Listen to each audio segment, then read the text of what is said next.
ఎంత ఉంది, ఆ ప్రవాహ వేగం ఎంత ఉంది, దాని వెడల్పు ఎంత ఉంది, ఎట్లా పోతుందో తక్కువలో తక్కువ 30 నుంచి 40 వేల క్యూసెక్ల నీళ్లు పోతున్నాయి ఆ వైపు. ఇక నాగార్జున సాగర్కి నీళ్ళు ఎప్పుడు రావాలి? ప్రకృతి సహకరించలేదా అంటే ప్రకృతి కనకరించింది. ఎల్నినోతో ఋతుపవనాలు రాలేకపోయినా కనీసం తుఫాన్ల వల్లనైనా వచ్చినాయి, పైనుంచి నీళ్ళు నిండుకుంటూ వచ్చినాయి. వాస్తవానికి శ్రీశైలం నిండి కిందికి సాగర్కి వచ్చిన తర్వాతనే ఆ గేట్లు ఓపెన్ చేయాలి అటువైపు. నిజమే, మంచినీళ్ళ కొరకు కావాలంటే చెన్నైకి ఇచ్చే మంచినీళ్ళకు ఒకటి మంచినీళ్ళ వరకు తీసుకుపోవచ్చు. ఇవాళ మనం కూడా కలవకుర్తి నుంచి లిఫ్ట్ చేస్తుంది మంచినీళ్ళ కొరకు. కలవకుర్తి నుంచి ఇవాళ మనం ఇప్పుడు మరి ఏదైతే చూసినరో 2400 క్యూసెక్లు లిఫ్ట్ చేస్తుంది ఏదైతే ఉందో అది కేవలం మంచినీళ్ళకే సరిపోతుంది. ఇప్పుడు మనకు మహబూబ్ నగర్ 10 నియోజకవర్గాలు, రంగారెడ్డి జిల్లాలోని 3 నియోజకవర్గాలు, మొత్తం ఈ నియోజకవర్గాలకు అన్నిటికి కూడా 7కి 19 నియోజకవర్గాలకు కూడా నీళ్ళు ఇచ్చేది కలవకుర్తి లిఫ్ట్ ఇరిగేషన్ నుంచి మంచి నీళ్ళు ఇచ్చేది. దాని కొరకు నింపుతున్నారు. ఎంత దుర్మార్గంగా ఉన్నారు అంటే వీళ్ళు కనీసం ఎండాకాలంలో గ్రీజ్ పెట్టి కూడా కనీసం ఎక్కడ కూడా ఒక చిన్న పని చేస్తున్న సందర్భం లేదు ఇప్పటి వరకు. ఏ ప్రాజెక్టుల మీద ఉన్న గేట్లకైనా సరే వాస్తవానికి ఒక చెరువు తుముక్కు కూడా ఉండే గేటుకు కూడా గ్రీజ్ పెట్టుకొని రెడీగా ఉండాలి వర్షాకాలం వచ్చేటప్పటికి. ఎవరికి సోయలేదు ఈ ప్రభుత్వంలో. ముఖ్యమంత్రికి సోయలేదు, నా ఇరిగేషన్ మంత్రికి లేదు, ఏ జిల్లాలలో ఆ జిల్లాలకు ఉండే మంత్రులకు సోయలేదు. తీసిరు కానీ గేట్ లేదు, రోప్ తెగిపోయిందని చెప్పి కేవలం మంచినీళ్ళ కొరకు మాత్రమే వాడగలుగుతాం, ఇవ్వము అని చెప్పి మాట్లాడుతున్నారు. అన్నిటికీ మించి రాష్ట్ర ప్రభుత్వమే, తెలంగాణ రాష్ట్ర ప్రభుత్వమే తెలంగాణ ప్రజలపైన పెద్ద కుట్ర చేస్తున్నది. ఎట్టి పరిస్థితులలో పంటలు పండనీయొద్దు అని చెప్పి. ఒక్క వరిధాన్యమే కాదు, వరిధాన్యం అయితే బోనస్ అడుగుతారు, పంట పండించి అడ్డగోలుగా బోనస్లతో ఇబ్బంది అవుతుంది. మనం ఏదో మోసం చేద్దామని చెప్పి సన్నోట్లకు మాత్రమే ఇస్తామని చెప్తే రైతులు తెలివి వారినరు, అందరు సన్నోట్లకు మారినరు అని చెప్పి వరిని డిస్కరేజ్ చేయడం కొరకు అని చెప్పి ఏదో ఎల్నిలో వస్తుంది, ఈ వస్తుంది, అది వస్తుంది అని చెప్పి భయపెట్టించి తప్పించే దొబ్బే ప్రయత్నం చేస్తున్నారు. నిజమే, వరికి కాదు, మరి ఏ పంట పండియడానికో నువ్వు చెప్తుంది. నువ్వు చెప్పిన ఏ ఆరుతడి పంటలో ఆ ఆరుతడి పంటలకు సంబంధించిన విత్తనాలు ఇచ్చినవా? ఇస్తే దానికైనా నీళ్ళే కావాలి కదా. నీళ్ళే లేకుండా పండే పంట ఏమైనా ఉందా? ఆరుతడి పంటలకే ఇవ్వు.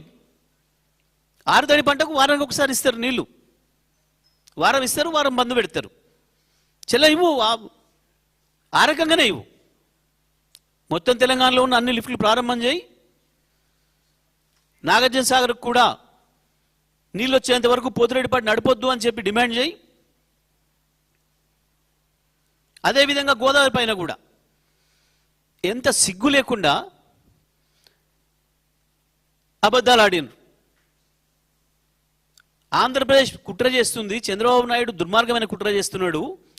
జిఆర్ఎంబి మీద మనం కట్టి పూర్తి చేసుకున్న 7 ప్రాజెక్టుల పైన రివ్యూ చేయమని చెప్పి లెటర్ పెట్టిండు, దాని వాళ్ళు ఎజెండాలో పెట్టిండ్రు. అంతకు మించిన దుర్మార్గం ఇంకొకటి లేదు. వాళ్ళకంటే పై సంస్థలు, జిఆర్ఎంబి అనేది చిన్నది ఒకటి, కానీ దీనికంటే పైన ఉండే కేంద్ర మంత్రులు, కేంద్రంలోని అన్ని శాఖల కార్యదర్శులు అన్ని అనుమతులు ఇచ్చినాక ప్రారంభం చేసిన మొత్తం ప్రాజెక్టుల పైన రివ్యూ పెట్టండి అని చెప్పి చంద్రబాబు ఇచ్చిన లేఖకు జిఆర్ఎంబి తీసుకొచ్చి ఎజెండాలో పెడితే కనీసం ఎవరికి సోయలేదు.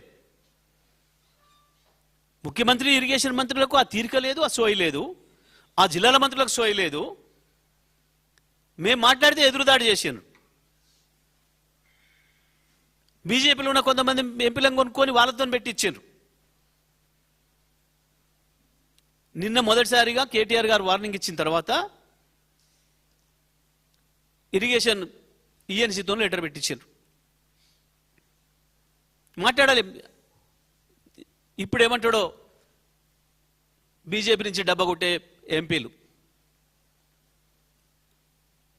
నిన్న కాక మొన్న మాట్లాడుతూ ఎజెండానే రాలేదని మాట్లాడిండు. ఎజెండాలోనే లేనప్పుడు నిన్న ఎట్లా పెట్టిండు? తెలంగాణ ఈఎన్సీ లెటర్ ఎట్లా పెట్టిండు? అది ఎజెండా నుంచి ఉపసంహరించండి అని. మొదటి రోజే ప్రభుత్వం తీవ్రమైన అభ్యంతరం చెప్పాలి. మేము ఇవాళ మళ్ళీ హెచ్చరిస్తా ఉన్నాం బీఆర్ఎస్ తరఫున, ఎట్టి పరిస్థితులలో జిఆర్ఎంబి ఎజెండా నుండి కనుక తెలంగాణలోని ఆ 7 ప్రాజెక్టులను తీసేయకపోతే బహిష్కరించాలి మీరు. లేదు తప్పకుండా కేటీఆర్ గారు చెప్పిన పద్ధతుల్లో తెలంగాణ సైన్యం బ్రహ్మాండంగా మీ మీటింగ్ హాజరవుతుంది, సంగతి ఏందో తెలుస్తుంది. ఎట్టి పరిస్థితులలో కూడా ఎజెండా నుంచి తీసేయిస్తారా, లేదు మీరు బహిష్కరిస్తారా నిరసనగా, లేదా తెలంగాణ వాదుల్ని బీఆర్ఎస్ సైనికుల్ని రమ్మంటారా? తేల్చుకోవాల్సింది వాళ్ళ ప్రభుత్వమే. ఇంకొక వైపు కృష్ణ పైన నాగార్జున సాగర్ కూడా నిండేంత వరకు ఎట్టి పరిస్థితుల్లో కూడా పోతిరెడ్డిపాడు నుంచి నీళ్లు తీసుకోవడానికి అనుమతించడానికి వీల్లేదు. 854 పైన ఉన్నాయి కదా అని చెప్పి వాళ్ళు 78 వచ్చినాయని చెప్పి ఇష్టం వచ్చినట్టు నీళ్ళు తీసుకొని పోతున్నారు గేట్లు లేపి. ఎవడు లేడు ఆడ, కేఆర్ఎంబి ఎవడు లేడు, ఒక మనిషి కూడా దిక్కులేడు. ఏమైనా ఆర్డర్ వస్తుందో ఎట్లా లేపుతున్నారో గేట్లు ఇష్టం వచ్చిన పద్ధతుల్లో లేపేస్తున్నారు. కానీ ఇటువైపు మంత్రులకు మాత్రం సోయలేదు. వాళ్ళ ఆత్మలు నమ్ముకున్నారు, అన్ని అమ్ముకున్నారు. తెలంగాణ ప్రజల ప్రయోజనాల్ని అమ్ముకొని రాజకీయ పబ్బం గడుపుకుంటున్నారు. ఎందుకు భయమవుతుంది వీళ్ళకు చంద్రబాబు గురించి మాట్లాడడానికి? చంద్రబాబు చేస్తుంది ద్రోహం కాదు. నిజమే మా రాష్ట్ర ప్రజలకు అక్కడ ఉన్నాయి, నేను నీళ్ళు తీసుకుపోతున్నాను చంద్రబాబు అంటే అనొచ్చు. కానీ జిఆర్ఎంబి ఉత్తరం సంగతి ఏంది? దేని కొరకు?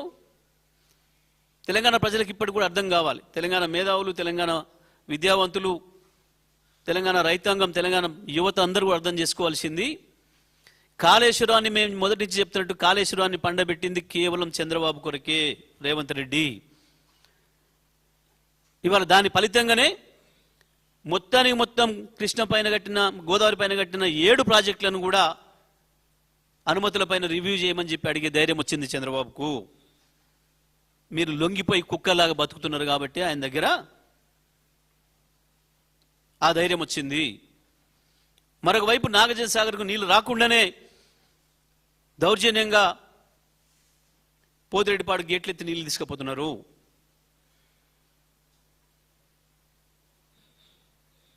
ఈ ప్రభుత్వానికి సోయి లేకపోవడమే కాదు, తెలిసే ద్రోహం చేస్తుంది తెలంగాణ రైతాంగానికి. ఇప్పటికైనా చూసిన తర్వాతనైనా తెలంగాణ మంత్రులు, తెలంగాణ ఎమ్మెల్యేలు, ఎంపీలు సోయి తెచ్చుకోవాలని చెప్పి మేము విజ్ఞప్తి చేస్తూ ఉన్నాం. ఏం జరుగుతుందో మీ ప్రభుత్వంలో, ఏ రకంగా మీ ముఖ్యమంత్రి, మంత్రులు తెలంగాణ ప్రయోజనాలని వాళ్ళకు తాకట్టు పెడుతున్నారో, వాళ్ళ రాజకీయ అవసరాల కొరకు, వాళ్ళ పదవులను కాపాడుకోవడం కొరకు, వాళ్ళు చేసే అవినీతిని కాపాడుకోవడం కొరకు కేంద్ర సంస్థల నుంచి ఏ రకంగా లొంగిపోయి కోట్లాది మంది ప్రజల్ని దెబ్బతీస్తున్నారో అర్థం చేసుకోవచ్చు తెలంగాణ సమాజం. ఒకవైపేమో ఉన్న నీళ్ళని ఆ రకంగా పోతుంటే తీసుకుపోయి యాగాలు, పూజలు అని చెప్పి ఒక డ్రామాలు చేసి ప్రజల్ని మోసం చేస్తున్నారు. అదే నాగార్జున సాగర్ ఒడ్డున ఎక్కడైతే పూజ చేసినావో ఆడ నువ్వు చేయాల్సింది అది కాదు, పోతిరెడ్డిపాడు గేట్లు బంద్ చేయమని చెప్పి డిమాండ్ చేయి. శ్రీశైలంలో వచ్చిన నీళ్లు కొన్ని సాగర్కి ఇవ్వమని చెప్పి డిమాండ్ చేయి. ఇవ్వు. నువ్వు చెప్పిన పద్ధతుల్లో ఏదైతే మెట్ట పంటలు వేసుకోండి అని చెప్తున్నావో ఆ పంటలకు నువ్వు వారబందీ ప్రకారం నీళ్ళు ఇవ్వాలి, ఆ ప్రకారం నీళ్ళు ఇవ్వాలా. నాగార్జున సాగర్ కిందనైనా సరే, ఇంకో చోటనైనా సరే తీసుకో. మా హక్కు, నీళ్లు పైన ఉన్నాయి, ఇవ్వండి మాకు.